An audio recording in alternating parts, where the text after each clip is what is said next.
Conforme a gente foi agora acordado, a gente vai ter um novo método agora de estar postando pelo menos um resumo das aulas antes da gente estar podendo abordar elas presencialmente com vocês, né?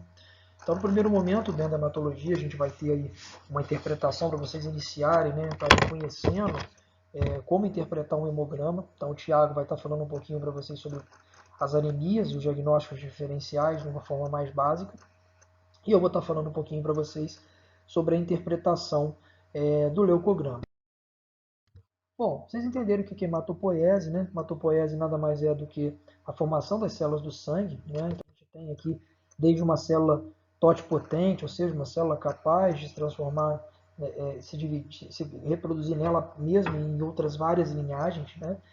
E o tema da nossa aula realmente é a gente acompanhar aqui realmente esse gráfico, essa figura, que a gente tem um progenitor mieloide, né, e um projetor linfóide. A gente vai interessar agora o progenitor mieloide, que a gente vai ter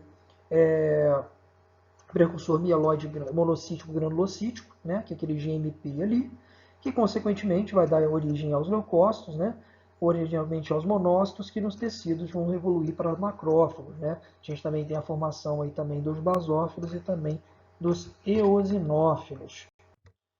Basicamente, o leucograma, a gente vai ter uma contagem de leucócitos, né, uma contagem diferencial dos leucócitos, seja ela relativa e absoluta, vão ter uma contagem dos seus valores e ali no caso a porcentagem, e uma descrição morfológica dos leucócitos, que é quando a gente acaba envolvendo aí alguma célula mais jovem que possa indicar para a gente que a gente possa estar tendo um processo de deficiência de maturação, ou um excesso de produção, né? Ou algumas anormalidades nessas células que vão nos indicar algumas patologias em que a gente vai ter a oportunidade de estar falando isso separadamente depois.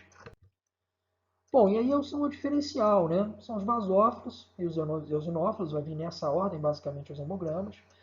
E aqui a gente tem mielócito, metamielócito bastante segmentado, que vão formar os neutrófilos, né? Então, basicamente, é o que a gente fala ali quando está causando uma neutropenia, né? Ou quando a gente está tendo um desvio para a esquerda, né? É quando a gente tem realmente o aumento dessas células, ou seja, a esquerda, porque a gente tem uma evolução, né, do mielócito da esquerda para até formar um segmentado da origem aos leucócitos. Então a gente tem um desvio para a esquerda, que é basicamente quando você tem um processo infeccioso muito grande, em que é necessário, né, com que as células, elas como uma forma de compensação, aceleram a sua produção e não dá tempo de você ter essa maturação adequada, e com isso vai jogando células mais jovens na corrente sanguínea. A gente também tem os linfócitos, né, que tem um importante papel também na imunidade, tanto celular quanto humoral, e ali os monócitos vão ter um papel aí de transformar nos tecidos os macrófagos. Bom, tudo isso não vai realmente valer nada a pena se vocês não tiverem tudo aquilo que vocês aprenderam no período anterior, né? Voltar, saber colher uma boa anamnese, um bom exame físico, eu sempre coloco isso nas minhas aulas.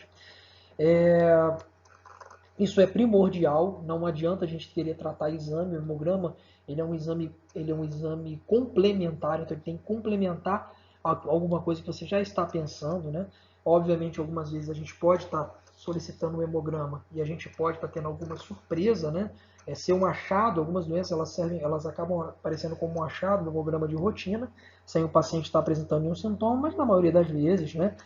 A gente tem que estar realmente já com algumas hipóteses diagnósticas na nossa cabeça para facilitar. Ou seja, eu vou entrar com mais detalhes isso na aula presencial, mas vocês vão ver que realmente tanto uma leucopenia como uma leucocitose, né, e aí a gente vai ter também os diferenciais como a monocitopenia, o eosinofilia, a eosinopenia, são realmente condições que podem direcionar a gente para algumas patologias e que a gente precisa realmente estar bem alinhado com uma boa coleta de história e exame físico para a gente estar podendo interpretar melhor isso aí, não, obviamente, ficar realmente perdido, porque um mar realmente de diagnóstico diferencial.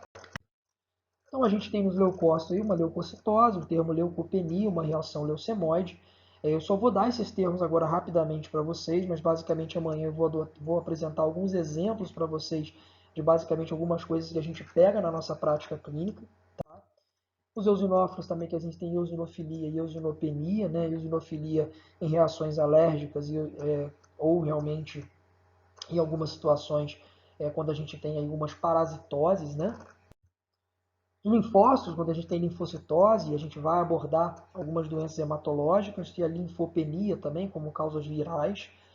A gente vai abordando isso de uma forma mais detalhada, principalmente da linfocitose. Tá? A gente tem algumas patologias hematológicas em que a gente vai realmente estar abordando de uma forma bem direta, e às vezes algumas patologias também não hematológicas, né?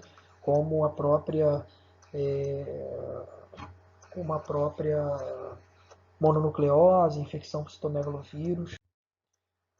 Monocitose, monocitopenia, né? Monocitose, a gente tem a LMMC, é um tipo de leucemia que faz realmente que acontece a monocitose. E a monocitopenia, que a gente pode ter dentro da hematologia uma leucemia que chama leucemia de células pilosas, né? Monocitopenia também está presente na tuberculose, é um marcador, tá? A monocitopenia. Tuberculose é muito comum vocês verem monocitopenia na tuberculose.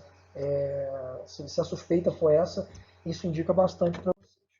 Pessoal, isso é apenas uma introdução, tá? Que foi acordada, é apenas uma abordagem inicial para vocês já se prepararem para aquilo que a gente vai estar abordando presencialmente, vai estar podendo discutir com um pouco mais de afinco, tá bom? É uma aula reduzidazinha, mas amanhã com certeza a gente vai ter uma aula bem mais longa. Forte abraço para vocês. Fiquem com Deus.